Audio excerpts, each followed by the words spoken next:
Itong Inday na to, what day? Araw na yan, bitawan mo. Ano sa akin, strict ko sa akin. Bago tayo magsimula doon sa mga topic natin, alamin muna natin kung sino-sino tong mga di umano na nasa listahan ng mga pangalan na mambabatas na tumanggap di umano ng mali-maleta ayon sa affidavit ng mga ex-marine. Isinapubliko ng social media. Unang-una si Abante, oh. Grabe, oh. Tapos yun na to, si Adjong. Adjong. Ikaw talaga. Adjong, nalalakihan ba to? Si Adjong talaga. Sino yung sunod? Ba't ganon? Si Alvarez. Si Ang. Sino to? Ba't hindi ko mabasa? Ang liit naman nito. Nakasalamin na ako, di ko pa mabasa. Si Ang Jojo, si Buronda, si Barbers, si Berno Ching, si Brosas, si Castro, si Franz, si Joel Chua, Dalipe, Manix, De Lima, Laila, Fernandez Dan, buhay ka pa. Garin, Janet, Gonzales Dong, Kong Chun J, Luistro, patay. Manuel, Raul, si Raul, Marcos Sandro, Ortega Paulo, Paduano, Joseph Kimpo, Estela Romualdez, Martin, naku po, Suarez, JJ, ayan ha, Tulpo, Erwin. Yan umano, yung mga nakatanggap ng mali-maleta na sinasabi ng nasa affidavit ng ex-marine. Kaya naman pala, Diyos ko, Santissimo. Stella Kimbo, Abante Benny, unang-una ka, pasensya ka na, alphabetical, letter A ka, tapos susunod mo, letter B. Kaya ikaw talaga ang mauuna sa listahan, ha? Talaga. Alam nyo, hindi naman, siyempre, i-deny. Diba? Wala namang amin dyan sa mga yan. Siyempre, i-deny. Kaya nga, ito, affidavit ng mga ex-marine to. Siyempre, mga marines yan. May mga sinumpaan yan. Di ba? Ang puso niyan talaga mataba. Ang interest niya nasa taong bayan, hindi na sa sarili. Siyempre, putya, pangako nga nila yan. Ano nga, ba tawag doon? Sinumpaan nila yan eh. Sinumpaan nila yan. Lahat ng ethics, code of ethics nila yan eh. Di ba? May mga sinumpaan sila dyan. Not unless si Raulo talaga o gagong-gago talaga. Tama yung sinabi ni BP Inday Sara na pag mayaman ka, nagkagulo sa Pilipinas, meron kang bahay sa ibang bansa, madali na sa'yo para umeska po. I mean, ano lang hindi, wala kang kinalaman to sa, kumbaga, para sa mga mayayaman na may mga bahay sa ibang bansa, alam may bahay yung mga anak niya, yung asawa niya, madali silang umeska po pagka nagkagulo na sa Pilipinas, lalo-lalo na ngayon. Di ba? Lalo na kung may bahay sila sa ibang bansa. Di ba? Paano yung mahihirap? Di ba? Hindi lang yung mahihirap, yung mga sakto lang na wala namang perang pang-abroad na pang-tira doon. Di ba? Na pwede silang tumira doon pagka sakaling nagkagulo rito. Talagang wala nang pag-asa talaga halimbawa yung Pilipinas. O at least doon sila sa ibang bansa. At least meron silang, may option B sila. Paano yung mga mahihirap at saka yung mga walang pamasahe, hindi capable na tumira sa ibang bansa? Yung mga sakto lang na tulad natin, paano na? Sagupain natin yung gulo rito. Di ba? Tama, may point din yung sinabi ni BP, di ba? Tama naman. Sa mayayaman, mas madali, mas maraming option, mas maraming pagpipilian. May plan A, B, C, D, E, hanggang kahit anong letra pa yan. Pero sa mahihirap, come what may lang eh. Bahala na si Batman. Di ba? Sugod lang ng sugod. Kasi wala naman kaming option. Wala naman tayong option. Wala naman tayong bahay sa ibang bansa. Wala naman tayong perang pambili ng agad-agaran ticket. Pag bumili ka ng ticket ng malapit yung flight, mas mahal. Di ba? Alam naman natin yan. Pero pagka malayo, medyo mas mura-mura yun. Di ba? Kaya kawawa din dito talaga yung mga mahihirap at saka yung mga lower class o kaya up to middle class siguro o bago mag-middle kasi wala. Pagka nagkagulo rito, gaya nangyayari sa Iran saka sa Israel, wala na. Dito na lang tayo. Kasama ang palad niyan o pa unang sumalo ng bomba. Di ba? Wala ganun. Ganito ang gobyerno natin. Ang inisip lang nila, sila lang. 'Di ba? Tayo, wala. Kaya nga may mga naglalabasan na ganito. Saludo ako dito sa mga Marines na to eh. 'Di ba? At least sinisiwalat nila sa social media kung sino talaga yung mga dapat na wag natin iboto sa 2028. Alam naman natin yan eh. 'Di ba? Nangyayari naman talaga yan. Ang interest nila para sa sarili nila, hindi na sa taong bayan. Gagamitin lang nila yung salitang taong bayan pero hindi nila talaga alam kung ano ibig sabihin nun. Ang pakialam lang nila talaga yung sarili nila, mai-survive nila. Kunya-kunyarian lang yan na, oh, partido tayo ha, alyansa tayo, partido tayo, allied tayo. Pero pagkagipitan na, ang unang isasalba niyan, syempre, yung mga sarili nila. So, in short, ang interest nila, para sa sarili lang nila. Hindi para sa taong bayan. Iilan lang yung nakikita natin sa ngayon. At alam natin pare-pareha siya kung sino talaga yung ang interest taong bayan. Di ba? Wala talagang pagkakataas. Hindi talaga, ano to? Diyos ko, Santissima. Di ba? Ibinasura ni Ombudsman Remulla ang apidapit na inihain ng grupo ng dating Marines. Ay, nako, Diyos ko. Walang bago, Santissima. Di ba? Iurong mo man yan o hindi, wala din naman eh. Di ba? I mean, wala. Hihintay lang talaga tayong 2028 mga kayo. Nakikinita-kinita ako na to. Swerte na lang talaga kung merong mangyari eh. Swertihan na lang talaga. Di ba? Pero sa tingin ko, waiting na tayo for 2028. Kayo, sa tingin nyo mga kayon, anong comment nga kayo? Ano sa tingin nyo mangyayari sa atin? May patutunguhan ba ito o maghihintay na lang tayo ng 2028? Kasi kung tatablan sila, noon pa eh. 'Di ba? Noon pa. Hindi nga sila natinag do sa INC rally. Inisnab nila eh. 'Di ba? Kaya ano pahayag nung speaker nung INC na how many months na wala pa rin nangyari do sa isinuwalat nila. So nagpagod-pagod lang tayo pare-parehas dito. Pinaos-paos lang tayo kakasigaw na ikulong na yan, mga kurakot, pero wala din naman pala. Wala naman eh. Di ba? Wala naman nangyari. Yung Blue Ribbon, wala naman. O, ano nangyari? Puta, parang parang ano lang talaga, gagawa lang ng issue tapos wala na. Ganun na lang talaga tingin sa atin. Uto-uto. Pucha, lilipas din yan. Gawa ka ng bagong issue. Sige, gawa ka ng bagong issue. Tama, makakalimutan na ng taong bayan niya. Mga ano lang yan.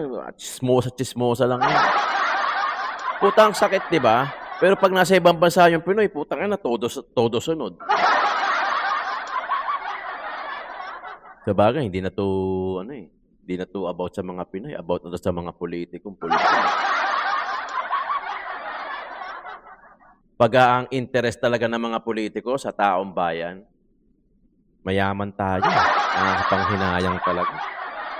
Talagang puta, ang hirap mong mahalin Pilipinas. Talagang wala, puta. Alam mo ang malungkot, nangyayari, parang ano lang tayo, nabubuhay lang tayo, kayod dito, para may pang-survive tayo sa araw-araw, tapos kinabukasan, bahala na. O kuya, kung maswerte-swerte ka, maganda trabaho mo dahil nakapag-aral ka, o kaya madiskarte ka, maganda skill mo, medyo magaling ka dumiskarte ng pera, pero hindi ka pa rin ligtas na maalwal na buhay. Kumbaga nakakaraos, may konting tabi ng pera. Pero hindi talaga yung mga gaya ng mga mayayaman, di ba? Na talagang kahit mag-abroad, magbakasyon ng 1 month, 2 months, walang iintindihin kasi may perang backup. Merong mga negosyo na talagang umaandar kahit wala sila sa ano. Alam mo yun? Pero ang problema kasi iilan lang sila.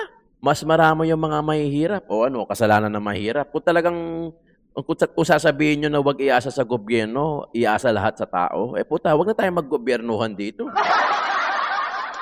Siyempre yung gobyerno, backup. Di ba? Hindi naman totally talaga iaasa na mahihirap sa gobyerno lahat eh. Kumbaga, ka-back up yung gobyerno just in case, gaya ng mga hospitalization, yung mga education, yung hospital na lang, sige, huwag na tayo lumayo. Pagka ang mahirap, nagkasakit ng cancer, puta wala na yan, patay na yan. Sa totoo lang, di ba? Ang sakit nun. Pag wala kang pera, puta ang sakit nun, tol. Ang sakit nun. Hindi mo kaya, madami kang questionin na tao dyan, putsa. Pati baka Diyos, pati mga question mo pa.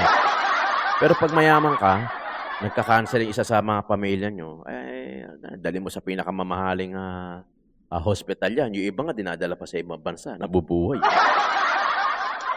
Diba? Pero pag mahirap yan, wala na yan. Puta, yun yung masakit. Na hindi mo naman iaasa lahat sa gobyerno eh. Wala namang ganun. Oo.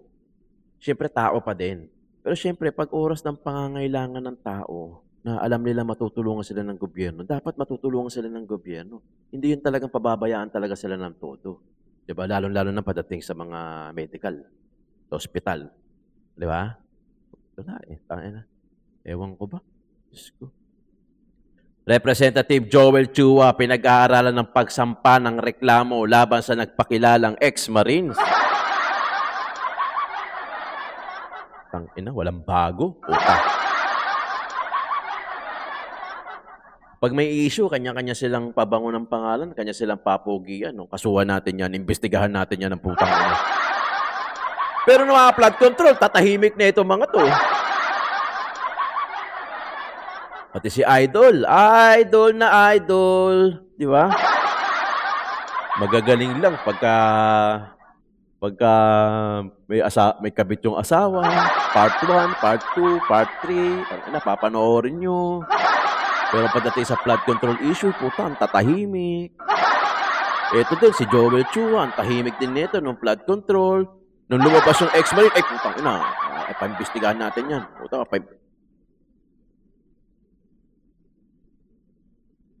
paimbestigahan natin yan, tangina. Di ba?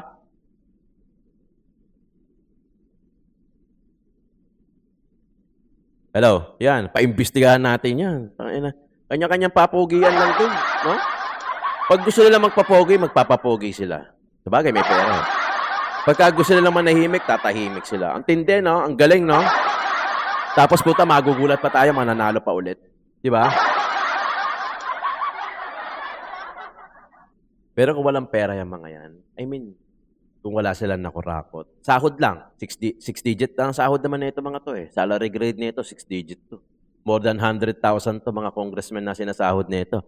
Maliba pa sa mga bonuses. Kung sahod lang nila, tingin ko, problema kasi lahat. Kaya ng paandarin ng pera. Diba? Kaya ng paandarin ng pera lahat. Kaya nakakatakot pagka may pera isang tao, tapos hindi siya marunong, alam mo yun, wala siyang kinikilala, sinasamba niya pera. Puta, nakakatakot yun. Nakakatakot yung ganun. Iba na takbo ng isip nun. Ipupusta ko ang aking dangal at puri. Magtutuloy ang kaso ni Duterte sa trial. Si Sara yan ha. Bago mo sana tinanong, Boss Ronald, tanongin mo muna yung sarili mo kung meron ka pa bang dangal at puri. Bago sana sinabi mo na matutuloy ang kaso ni Sara. Ang laki ng takot nito mga to kay Sara, no? Lahat kayo, di ba?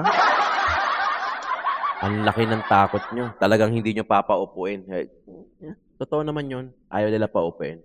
Diba? Kung walang takot yung mga yan at alam nila sa sarili nila na wala silang ginawa, di naman sila matatakot eh. Di naman nila kakalabanin si BP Inday Sara.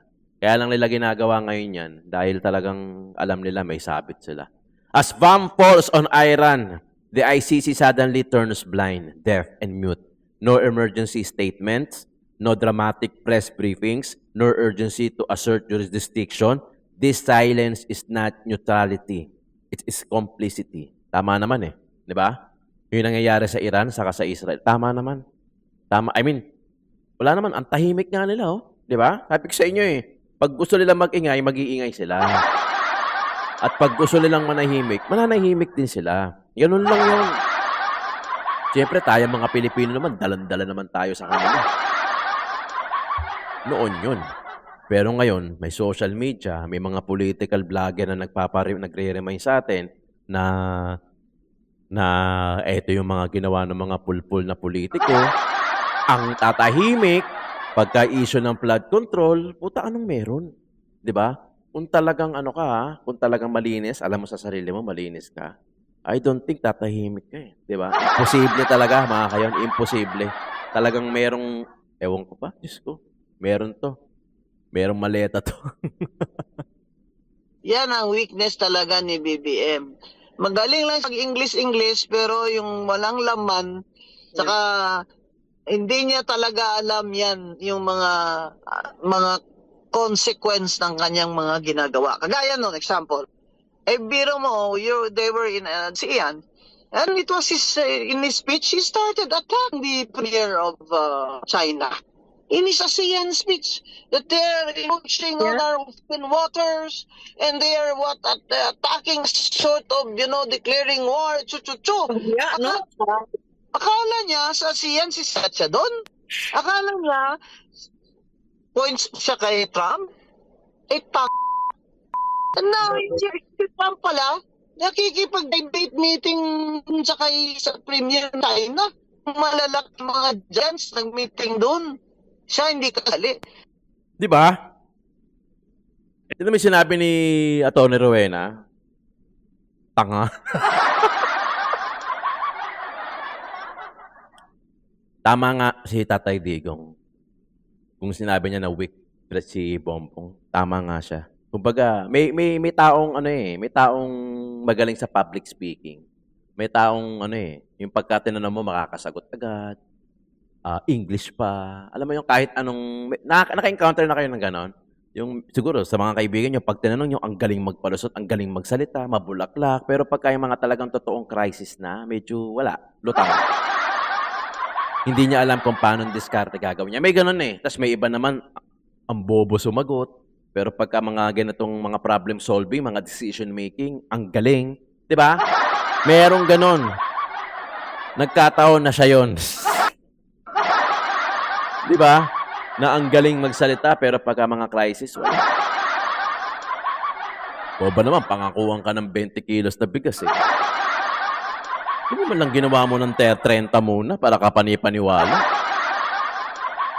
O kaya hindi mo pa sinagat, 10 piso. Tayo naman, putang ina, wow, 20! Puking ina. 'Di ba? Not knowing na, puta, 20. Panoorin natin to. Ito kasing defense, itong sila Kaufman, makita nyo naman, he was in fact addressing yung kanyang presentation sa mga supporters ni Duterte. Kasi wala namang counter evidence silang pinakita. Basically, they were trying to say there was no direct order. Pero ang pagkakamali niya dito ay dyan sa crimes against humanity. In fact, yung pagbibigay ng direct order ng presidente na pumatay is not essential or not even necessary. Bonus na lang yun, ika nga. Ang pinakang hinahanap dito at dapat niyang present ay ginawa ni Duterte bilang presidente ang lahat ng pwede niyang gawin para pigilan yung patayan. So, yun dapat ang present niya para maabsuelte yung kanyang kliyente. Kasi yun ang the best defense sa crimes against humanity case. Kasi ang ginawa niya, hindi siya nag-utos lang daw, sabi ni Kaufman. Pero baliktad, 'di ba? Siya yung nag-instigate. At ito ay inimplement ng PNP at other elements na kasabwat ng kanilang National Death Squad. Kaya lumaganap yung patayan. Kasi kung talagang hindi siya kasabwat dyan, being president, dapat nung first month pa lang na nagpapatayan, sinabihan niya na yung kanyang PNP chief na imbestigahan niyo yan, kailangan mahinto yan. Nung pangalawang buwan, nagpatayan pa rin, dapat pinagtatanggal niya na sa pwesto yung mga iba't ibang PNP commanders. Ganon ang actions ng isang hindi kasabwat sa ganyang mga gawain. Di inamin mo din, di ba? Parang inamin niya din na kasalanan din ng mga kapulisan. Alam niyo ganito eh. Hindi naman natin mayaalis na may mga ilang kapulisan na sumobra doon sa power na yun. Marahil siguro, nabanggit siguro ni Tatay Digong, marahil akin lang to na, pagka Pagka naalangan yung buhay nyo, lagi naman niya sinasabi to eh. Pag naalangan yung buhay nyo, humawak ng laban yung suspect, unahan nyo na. Maaring nasabi ni Tatay Digong yun. Di ba? Eh, itong mga kapulisan, siyempre, naiisip nila siguro, putang ina, parang ano to, license to parang lisensya. Akin lang to akin lang. Pwedeng mali ako. Di ba? May mga iilan na sumobra siguro, hindi naman natin masabi, di ba? Medyo alam mo yun, parang na-overwhelm ang datingan, boom, boom. Pero wala kayong narinig kay Tatay Digong. Since na siya yung presidente noon, ang tunay na leader, siya ang aako. Di ba? Siya ang humarap. Binitbit niya yung bayag niya at binitbit niya yung mga bayag ninyo. Akin lang to. Di ba? Eh, come to think of it. Di ba? Kung tutuusin, pwede nga niyang ituro na lang eh. Di ba? Kayo yun eh. Kayo, wala naman ako sa action yan. Ang sinabi ko, pagka nanlaban, naalangan yung buhay nyo. Di ba? Pag naalangan yung buhay nyo, hindi naman sinabi na unahan ninyo lagi. Di ba? Real talk lang tayo rito. Kasi alam naman natin yan. Kahit naman hindi naman nila aaminin yan eh. Pero syempre sa pang-araw-araw na nakasada tayo, alam naman natin yung ganyang klaseng diskarte. Di ba? Syempre, hanapan niya ng ebidensya. Di ba? Hanapan niya ng mga evidence, CCTV, yung mga ganun. Eh, ang kagandahan lang kay Tatay Digong talaga, talagang binitbit niya yung sinabi niya. Di ba? Lagi nga lang sinasabi sa akin, sa comment section sa Facebook. Sa Facebook talaga, halo-halo talaga. Tatay nyo, karton. Lagi ko sinasagot doon, at least, bit yung bayag. Hanggang Netherlands. Hanggang Dahig. Bit yung bayag. Di ba? Eh, kaysa naman sa nangyayari ngayon. Di ba? Na tinotolongges ka na pala, ninakawan na pala kayo ng pera. Assuming, na hindi alam ni Presidente na nagkaroon ng corruption. Assuming, sige, na hindi niya alam. Pucha, mga under mo yan eh. Hindi mo alam, niloloko ka na. Hindi mo alam, natolongges ka na. So, anong gagawin? Imbestigahan. Which is nangyari naman, inimbestigahan. Yun nga lang, walang nanagot. So, yung blue ribbon, ano lang yun? Ano yun? Papogi lang. Para kunyari, iniimbestigahan. Diba? O sino niloko? Taong bayan na naman. Favorite na talaga yung taong bayan eh, no? Hindi lang sa salita, pati sa pagluloko eh. Diba? Favorite nyo. Diba? Laging ang taong bayan yung balagong. Taong bayan yung nasasawalang bahala. Lagi na lang tayo. Pero pagkabotohan, puta, ang halaga namin. Tinama. Ang kulang na lang, pumasok kayo sa bahay namin. Kumatok kayo isa-isa. Puta, hanggang kailan kaya to? No? Hanggang kailan kaya matututo yung Pilipinas? Biri mo, ganun na nangyari. Di ba? Ganun na yung nangyari kay Tatay Digong. Ganun na yung ginawa sa kanya. Pero parang ang Pilipino, parang hindi pa rin, alam mo yun, nadadala. Tapos, ang nangyayari pa, alam mo yun, hindi ko naman inaakusahan ng COMELEC. Minsan, ang hirap paniwalaan ng malinis na na botohan. Putang ina, ang hirap nun. Kahit anong sabihin nila, na walang dayaan. Pero bawat isa sa atin, ang saloobin natin, at alam naman natin, na pwede naman mangyari yun, na magkaroon ng dayaan. Di ba? It's all about money. Di ba? Nakakapunyeta yun, yung gano'n. Grabe. From the second complaint, tayo po ay nag-file ng ating letter ng withdrawal ngayon with the Secretary General, and later ipapareceive din po natin sa chairperson of the Committee on Justice. Tandaan po natin, ito po mga complainants ng second impeachment complaint, sila din po yung unang nag-file ng impeachment complaint noong 19th Congress, December 2, 2024. At kung matatandaan po natin, sila yung naghintay ng matagal para after so many months ay talaga namang mapanagot na si VP Sara Duterte sa kanyang pang-aabuso sa kapangyarihan at sa mga katiwalian. Sa araw pong ito, narito yung ating mga complainants at sinusuportahan po natin yung kanilang desisyon to withdraw. At sila po magpapaliwanag kung ano yung mga naging dahilan ng napakahalagang desisyon na ito. Inuulit ko po at gusto kong diinan, hindi po ito pag-atras, ito po ay pagsulong. Dahil gusto nating matiyak na isang airtight case ang aakyat sa Senado sa lalong madaling panahon. Statement on the withdrawal of the second impeachment complaint against Vice President Sara Duterte and support for the third impeachment complaint.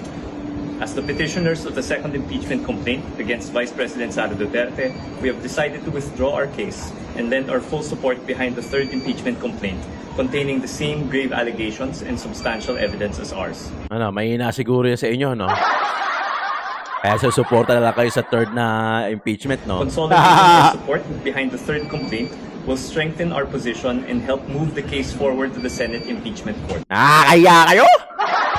We believe that the impeachment process must proceed at the earliest possible time, free from procedural limbo and unnecessary legal delays that would otherwise obstruct the process. Dapat nang managot si VP Sara sa pandarambong at pang-aabuso niya sa kapangyarihan sa lalong madaling panahon. Pucha, yung flood control, wala kayong nasabi? Very obvious mga kayo, no? Alam nyo, naawa ako doon sa mga nagtatanggol doon sa kabila. Nababasa ko sa Facebook, putang ina, ano, wala, hindi ba ito nanonood? Wala ba, di ba ito nagbabasa?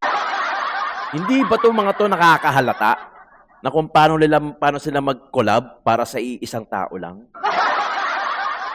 Very ironic na mag-collab-collab pa kayo. Para lang, para lang sa ganon. Di ba?